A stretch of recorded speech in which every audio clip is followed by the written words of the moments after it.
Who am I here with? My name is Peter Perius. Peter Perius. The platypus. Perry, that's Perry. I love it. I love it. And who's this with us? This is my pup, Merlin.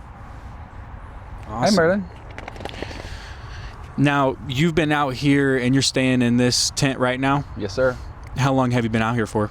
I've been in this spot for a few days. Few days? Yeah, about 3 days in this spot right here. And what I've heard from kind of the grapevine is the state troopers came out and flushed a bunch of people out of here. And that's what I heard the day I came out here. Excuse me. That's what they told me. The guy that gave me this spot, actually, he was saying that the police came out here and he don't like dealing with them. So he said I can go ahead and have at it. And I was like, all right, I will. I'll stay here until they come and get me because I got nothing to hide. They come and tell me to leave, I'll leave. I'll go find another spot. I ain't tripping about it. Yeah, I talked to a dude that got arrested Friday. Oh, really? For being here when they came here and they raided all the camps. Yeah. Flushed them all out. That's interesting. Merlin, so you don't care if they come back out here and kick you out or anything like that? No, I mean, if they do that, they do that. There's plenty of woods out there. I'll find another spot. I ain't even tripping about it. Not at all. Awesome, man. Now, how long have you been in this situation? Since about 2021. About November 2021. And what led you to being out here? Well, I got out of prison and I was staying with my dad, and me and my dad have we have similar personalities, and we butt heads a lot. You know what I'm saying? So I ended up getting into it, and that was my last fight I've been in my life. I got into a fight with my dad. I ended up getting arrested, and I got booted out of that spot out there, and it's been hectic ever since for that, for real. I haven't seen my twins since Christmas 2021 because of the situation where I'm at and where they're at in Lago Vista. Plus me being on drugs, that's a big part of it. I'm not going to church that up at all. I've been on methamphetamines for a while now, and it just, here I am. Now, you have nothing to prove to anyone because right now you're actually successful on your journey. I believe so. I believe I'm on the right path, that's for sure. And I don't need to prove anything to anybody. Anyone that knows me, that I care about knowing anything about me, they're close to me already, no matter what. It's my wife and my daughter. Now, you had something horrific happen to you when you were blacked out. Yes, sir. I blacked out when I was drunk back in 2014, and I woke up in a spot that I didn't know what happened, and I ended up getting charged with sexual assault with a family member. I don't remember any of it. I know that I woke up that morning, didn't know what happened, and realized that drinking is not something that I can handle. It's obviously above me, and I have not drank a drop of alcohol since 2014, June 2014 to be exact. So, yeah. And you've been clean off of everything for how long now? 2 months now. Ever since my daughter was born in August 24th, my daughter was born, and I've been clean and sober off everything except for this little thing right here. And that's nicotine. Then. It's nicotine, yes, sir. It's no marijuana, no THC, none of that, no Delta 8, none of that. It's just straight nicotine. And how has that experience been now that you're sober? Enlightening. I feel really good. I know that it's been really, really nice to be able to be free and not be worried about being in some altered state of mind or having to worry about chasing a pipe or chasing a drug or spending some money on bullshit or going out and trying to hustle to get money for that bullshit. Sorry for cussing, guys. No, you're all good, brother. That's real. The truth. It feels good to not have to worrying about any of that. You know what I mean? I just got my pup. I can spend my money on food or supplies or fishing gear, whatever I need to go spend my time better. You know what I mean? Being out here is kind of peaceful, but I'm just playing the waiting game right now for my wife to come home. That's it. Have you got back in touch with yourself, would you say, in these last couple months? Yes, for sure. I started doing things like things I used to do as a child, like and growing up. I grew up out in Lake Travis and Leander, so I used to go jumping off cliffs and going swimming and doing stuff like that. So I've been going to Barton Springs lately and taking my cousin with me and going and jumping off the bridge over there and going off the rope swing and going back to things I really enjoyed growing up. So yeah, I'm actually starting to find myself again in the old me that I used to like. And you haven't even mentioned this yet, but for you just to exist in front of me, you're in crucial pain. Sitting here right now, I'm okay, but yes, anytime I take a step, I got shot with a .357 Magnum hollow point last year in my left ankle, April 2nd last year. And then this year I developed cellulitis, and that's where this came from. And so the doctors told me that cellulitis had gotten inside my bone, and that's the only way to cure that is to basically amputate. And they've been trying to amputate my foot for the last 4 months, right here. And it's hard for me to let that foot go, you know what I'm saying? I can still wiggle on my toes, I got full sensitivity, everything's there. But this part right here, my ankle's crushed completely, and I still got shrapnel in there from the bullet. It's tough. It's definitely tough. No painkillers, not taking anything like that. I'm just living it, just struggling with it. It's all right. I'm living with it. And you can only smile. Yeah, well, why not? There's nothing. I'm here. I'm still here. Look, there's nothing to be unhappy about, really. I got into a wreck the other day, probably like a few weeks ago, motorcycle wreck, and it was the most pain I've ever felt. But as that pain, I felt that pain, all I could do after that was just start laughing. Yeah. Because I couldn't hurt anymore. Right. Like it hurt so much, it really couldn't hurt anymore, and I started laughing. It's like hitting your funny bone. It's not funny, but you know what I mean? It just gets to the point, you're just like... It's almost like a delirious laughter. you start to feel like a maniac or something. And you were super optimistic for us to come in over here and talking to you. Yeah, I don't have no reason for you not to come over here. You asked politely if you could approach. Absolutely, I have nothing to hide. Come on over. I'm happy to meet anybody. And you're looking to gain connections back to some authentic sources? Absolutely. I mean, I'm not going to sit here and say that I don't need help. I'm not too proud to admit that. I could definitely use help in any way, shape, or form. I've got things going on in my life just like anybody else does. And unlike a lot of people, I'm not going to sit here and say, oh, no, I got it. I don't need your help. I'm not grumpy. I'm not an angry person. The things I've been through to be happy still, I think I'm on the right track. I think I'm doing good. I can see it in your eyes, man. I feel good. I really do. Who do you contact right now to help you out in your current circumstance? The only person I really have any contact with at all is my cousin, Rakisha. She has a house over there on Northgate, and she lets me go over there and wash clothes, take a shower, when I need to. And I try not to abuse that too much, so I just stay out here as much as I can, or just wherever I'm at. But other than that, the only person I really have communication with and with family ties at all is my wife, and she calls me every Sunday and Thursday from the rehab she's at right now in Dallas. And just looking forward to getting back into her life with my daughter. That's it. Someone's on an addiction right now and they're struggling with it. What would you give them as advice? Look for something to live for. There's going to be something more to live for than what that drug is doing to you. Whatever that addiction is, it's not good. It's not going to get you where you want to be. It's only going to keep you in the same spot or drag you further away from the goal that you want to get to. You got to find a goal, or find, if not a goal, a reason to live. You know what I mean?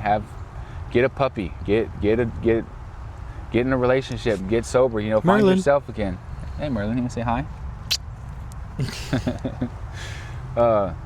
And he's a survivor too. You know what I'm saying? I had him since he was 2 weeks old.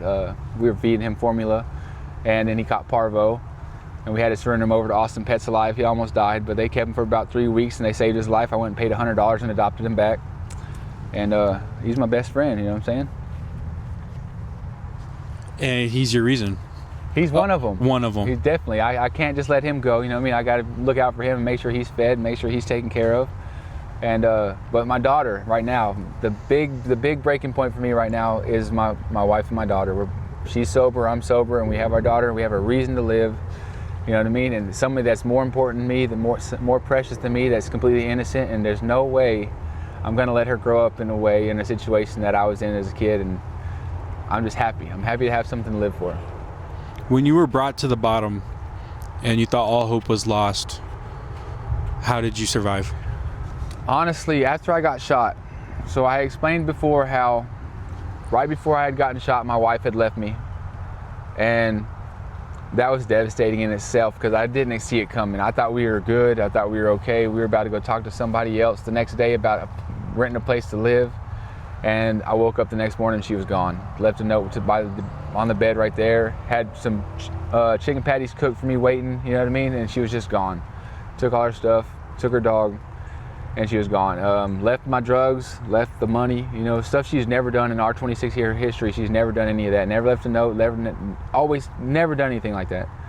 And so that was detrimental in itself. But then when my cousin shot me, and happened to be at his house when he shot me, Travis County issues an EPO, and it's an emergency protective order against domestic violence, and I was living at his house, so when that happened, he wasn't allowed to come back to his house. So he had the power shut off, the water shut off. I was at the house by myself, nobody else there, no vehicle, no way to get around. I'm stuck in a chair like this with an external fixator on my leg, so I couldn't walk, I couldn't do nothing. So I was pretty much at a point I was ready to unalive myself, you know what I'm saying? I was done with it, but I realized the train of thought that I was having and how bad it was and how serious it was, and I was ready to take my life. I remembered when I was 18 and I broke my ankle. I got 3 plates and 18 screws. First time I ever had to use crutches for real. And the first night I had them, I tripped and caught myself with my broken foot. And it hurt so much worse than breaking my ankle in the first place that I remembered how bad that hurt. So what I did to get my mind off trying to hurt myself or kill myself, I put a bunch of tools and obstacles around on the ground of the floor, and he had a tile floor, and I put water on the floor and got up and started crutching around, so that way I had to pay attention to what I was doing instead of being able to think the negative thoughts that I was thinking. So that happened. That got you had my to mind. get into your subconscious. I had to make myself do something. I had to stay busy, you know what I mean? And that was something I had to really focus on. I couldn't. Because your conscious was trying to unalive. I was ready to kill myself. Yes, I was. I had a gun with 1 bullet in it. Luckily, after I did all that, I took the gun, I shot it into the couch, got rid of that bullet, so that wasn't an option for me. And then after that, after I was done doing all that, and I cried, I bawled my eyes out. I was like, what am I thinking? I can't be like that, you know what I mean? I still had twin boys, but I haven't seen them, like I said, since 2021. And that morning, it was probably about 5 o'clock in the morning, 4 o'clock in the morning, and I was praying to God. I was like, look, man, I need company. I don't care who it is, what form it is, what they need, what they want. If it's a person, a dog, I don't care what it is. I need somebody or something here to give me company and get my mind, you know what I mean? And about 6 o'clock that morning, one of the girls that was there when I got shot, she showed up and she brought me some food. And then after she left, my father called me from jail. And so I'm talking to my dad, and I go out on the front porch, and I'm sitting on the porch, and while I'm talking to him, 2 more of my friends show up, and one of them's name is Chris Furr. He's like the blonde kid from Lord of the Flies. He's the actor that, like, I know him on a personal level. Oh, so the actual guy? The actual guy, yeah. His name is Chris Furr, yeah. He showed up at my house, or where I was at. And him and a dude named Fogg, actually looks like your friend here, old man with a big old white beard. They were tripping on mushrooms, and I'm sitting there like, what do y'all do? They're like, oh man, we're tripping on some shrooms right now. He's like, they're really good. You want some? And I was like, I kind of want some, but I feel like it's gonna make me want to walk. And he was like, yeah. I was like, well, I don't want to walk right now because I'm gonna regret it. You know what I mean? I had a metal bracket on my leg. I couldn't walk. I had 2 bolts coming out of my shin right here, 2 bolts coming out of the back of my heel right here, and 1 coming out of the side of my foot right there, holding this metal bracket on my foot so it could stay straight. And then when I told him that, he was like, whew, it blew his mind. He was like, how could you process that thought like that? That's crazy. Well, after he showed up and they left, my cousin Dustin showed up and another cousin Jimmy, I don't know very well. They showed up and they had 2 vehicles. When they were sitting in there, we were sitting in the living room talking, and I was like, you know what, Dustin, I want that truck. I'm thinking about taking that truck. He's like, he looks at me like, you want that truck? And I was like, yeah, I want that fucking truck. He was like, all right, all debts paid. You know, he owed me like $500. But I was like, all right. So he gave me a 2001 Z71 pickup, nice, no scratches on the paint, a nice truck. And he gave me the keys right there. So that right there saved my life. And that was all that. After that night, I was ready to kill myself, and I prayed to God. I needed company, and all them people showed up. My dad called. All that happened that night, and I ended up with a vehicle and everything that day. So I know that when you really are in desperate need and you need somebody to call to, he's real. I know he's real. So that was like definitely a turner right there. That's powerful, man. That's really powerful, man. So what would the next 2 months look like for you? The next 2 months right now, until my wife comes home from Dallas up in rehab with my daughter, they're holding her spot over here, her 2-bedroom apartment for her. When she comes back, I'm just basically playing the waiting game out here. I'm doing what I got to do, going to all my court hearings for CPS, going to all the CPS meetings and things I need to do. I go on the Tuesday on the 28th to go meet with the new CPS lady. Her name's Jill. To go give her a drug test so that he can start scheduling my visits and start giving me rides up to Waco to go see my daughter. Right now, that's all my focus is on right now. I'm just out here living it with my dog and waiting for them to come home. That's it. And then when they come home, then I'm looking at going in and letting them do what they got to do with my foot. If they got to cut it off, they got to cut it off. If they don't, I'll live with this pain the rest of my life if I have to. I'd rather keep my foot. But if it comes down to it's going to take my life, I'm going to let them take it. You know what I mean? I got a daughter now. I'm not going to let her go without a dad. You know what I'm saying? I'm not going to do it. Wow. Full rehabilitation. Absolutely. And it took what? It took rock bottom? Yeah, well, I would like to say that rock bottom is what did it for me, because even after that happened and I was ready to kill myself that night, I didn't quit. I didn't stop doing drugs. It took me having a reason to live and having my daughter. My daughter being born is what woke me up. That's what got me up. That's what made me realize, okay, look, it's time. It's time to stop playing, because I've been in the same circle, doing the same thing over and over and over again. And I'm not insane. I'm not going to sit here and keep repeating myself thinking something different is going to happen. I can't sit there and be using drugs and being like that and expect something good to happen from it. The only way to do it is to do the work. And I like to picture it as David and Goliath from the Bible. The story of David and Goliath is little David beat the big Goliath, and I like to think that as David and Goliath are the voices, the inner voices inside your head. Goliath is sin, which is super easy to fall into and it's super hard to stop. David is that little voice in your head that when you're sitting there rolling the bowl talking about you want to quit, but you don't quit because sin's so much easier to keep doing what you're comfortable with.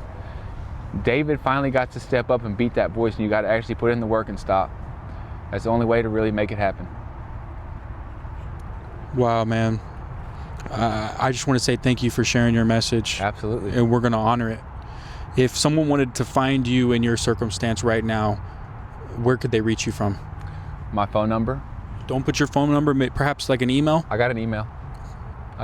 It's P3T3RJ03S. Hold on.